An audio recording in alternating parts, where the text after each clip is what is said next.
Voltamos com o ponto a ponto. Hoje, eu e o cientista político Antônio Lavareda conversamos sobre Trump e a política internacional com Maristela Basso, professora de Direito Internacional da Faculdade de Direito da USP.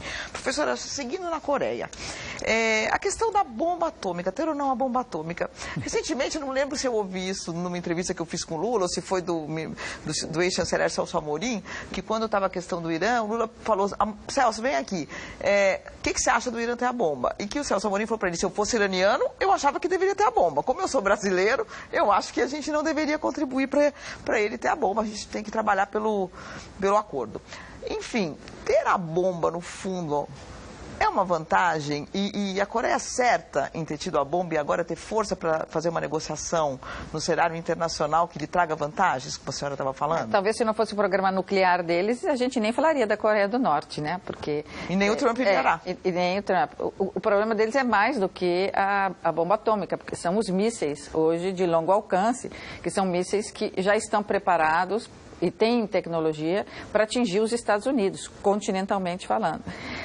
Só que, isso é assustador, claro, mas, por outro lado, eles sabem que mísseis de longo alcance, eles são possivelmente identificados... interceptáveis. E podem ser derrubados. Então, também não é uma grande vantagem tecnológica ele está tão longe dos Estados Unidos e ter os mísseis que chegam lá, porque o problema do míssil é atingiu a altura plena e agora está em rota cruzeiro, ele pode ser abatido. Uhum. O problema são os que estão ali perto. Uhum. Né, que não tem tempo, né, pela distância, de responder ao míssil com essa tecnologia, que é Japão, a Coreia do Sul, e por isso os Estados Unidos mantêm ali uma base militar na Coreia do Sul bem estratégica e importante.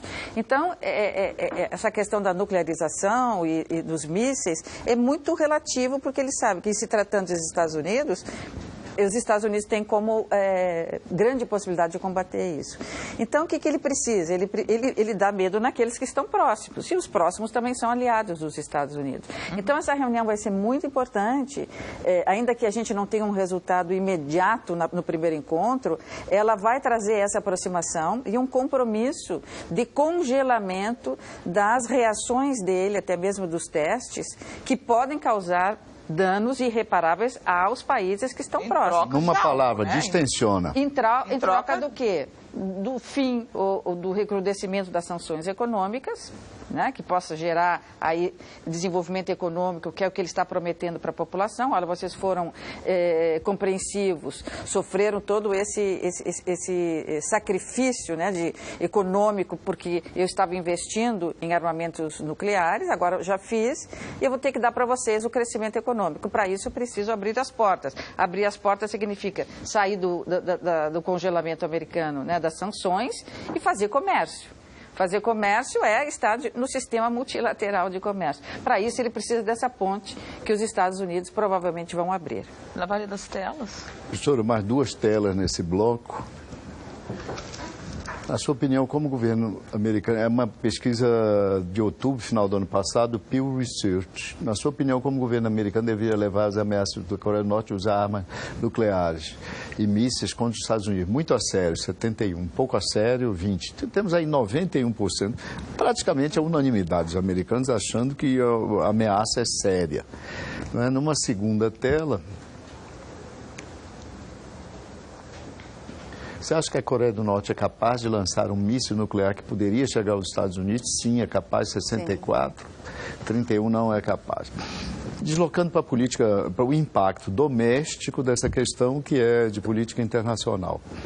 Então, o presidente Trump conseguiu, à medida que polemizou com o líder norte-coreano, ele conseguiu granjear o apoio da população norte-americana através da persuasão do risco, da taxa de risco que a Coreia do Norte passou a significar representar os Estados Unidos. Agora, em função do movimento do líder norte-coreano, vem um processo de distensão. E aí, professora, você como especialista em relações internacionais, estudando também o cenário doméstico americano, você acha... Qual é a repercussão disso a curto, médio prazo sobre o prestígio e a popularidade do presidente Trump?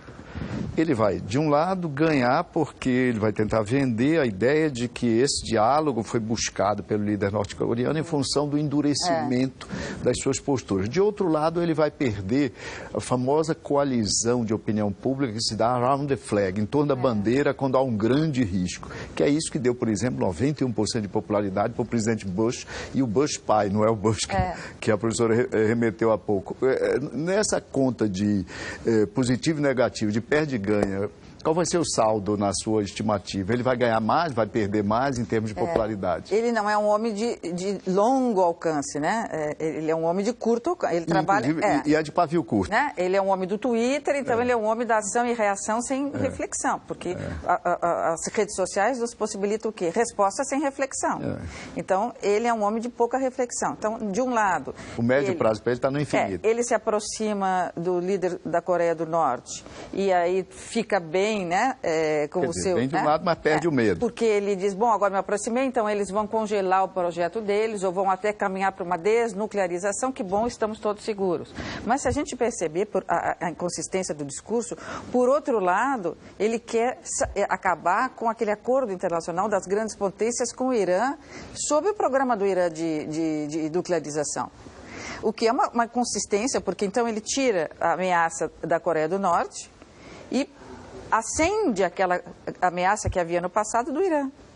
Porque na medida em que ele diz, olha, os Estados Unidos vão sair do acordo, ele tira o Rex Tillerson, que era um homem que defendia esse acordo com o Irã, né? E bota um novo secretário de Estado, que é um secretário de Estado que vem defendendo ainda, desde quando era deputado federal, um homem do Congresso, a saída dos Estados Unidos e a derrubada desse acordo com o Irã.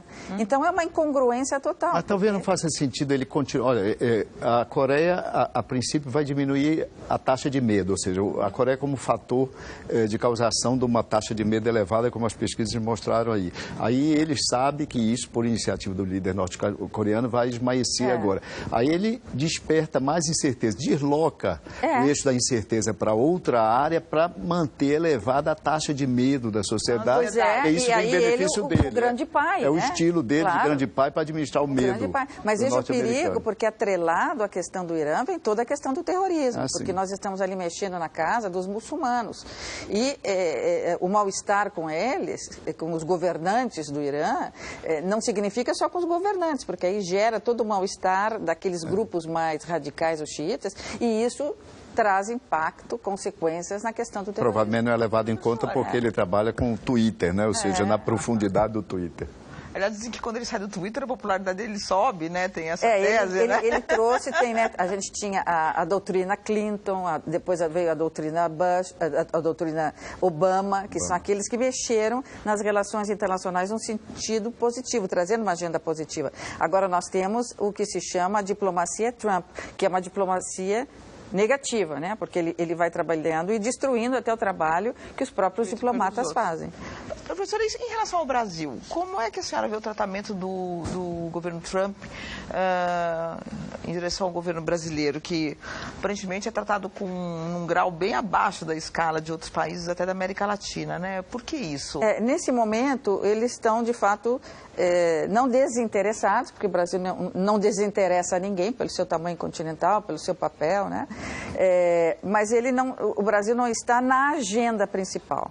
Tanto que a gente vê tanto o vice-presidente dos Estados Unidos como o presidente, que vai agora na reunião das Américas no mês que vem. No Peru, né? E depois vai para a Colômbia. A gente vê que ele vai numa porção de lugares da América Latina, mas não vem para o Brasil. Você acha que isso pode ter a ver? Porque uma vez, logo que começou o governo Trump, eu estava numa cerimônia e tinha pessoas ligadas ao Trump visitando aqui São Paulo, e um deles falou, não, mas teve a questão do chanceler José Serra, que falou horrores do Trump quando ele era candidato, e que isso ficou anotado. Será que é assim? Ele é um homem, ele é um político, quer dizer, não político, né? Porque o político é aquele que fala, né, professor, com todos, seja a posição que ele tiver, com todos os partidos, com todas as diferenças, e a arte da política é a arte do consenso, da conversa. Ele não. Por que Trump deixou o Brasil fora da agenda principal? Porque o Brasil está com um governo que para ele é provisório, né? Nós tínhamos um governo, esse governo saiu, se foi por golpe, se não for por golpe, se o impeachment estava certo ou não, ele não vai entrar nesse mérito, só que ele sabe que está aqui uma pessoa que não é definitiva. Então, por que ele vai estabelecer relações com essa pessoa se essa pessoa vai sair, não é definitiva, tem comprometimentos aí que não se sabe. A professora falando que ele não é político, eu estava aqui lembrando que se ele fosse brasileiro, nesses dias, ele se definiria como um gestor. Provavelmente, mas nem isso ele é, né? Mas se ele fosse um gestor, quem sabe ele pudesse ter aprendido alguma coisa de administração. Mas ele é uma figura muito complicada. Quando a senhora fala tem comprometimentos que a gente não sabe quais são, mas quais poderiam ser? Eles têm levantado, né? O Trump, ele funciona com um perfil das pessoas que estão na linha de frente dele. Por exemplo, agora para tomar as medidas que ele tomou no que diz respeito à taxou o aço e o alumínio, veja, o Brasil já enfrentava uma taxa de alumínio porque ele tinha no passado, aí os Estados Unidos no passado, já havia sobretaxado o aço in natura, o aço bruto, aplicando ao aço brasileiro que lá chegava uma taxa maior do que os outros países, porque ele dizia que havia um subsídio aqui. Então o Brasil já lutava com isso, agora ele sobretaxou, o produto in natura ficou praticamente inviável entrar nos Estados Unidos. Ele tem antes dele fazer essa medida de agora, ele mandou os seus advogados, os advogados do Departamento de Estado, virem ao Brasil conversar com pessoas estratégicas, sobretudo com pessoas do Ministério Público, para ver quais seriam provavelmente as reações do Brasil sob a perspectiva legal, como é que o Brasil veria isso.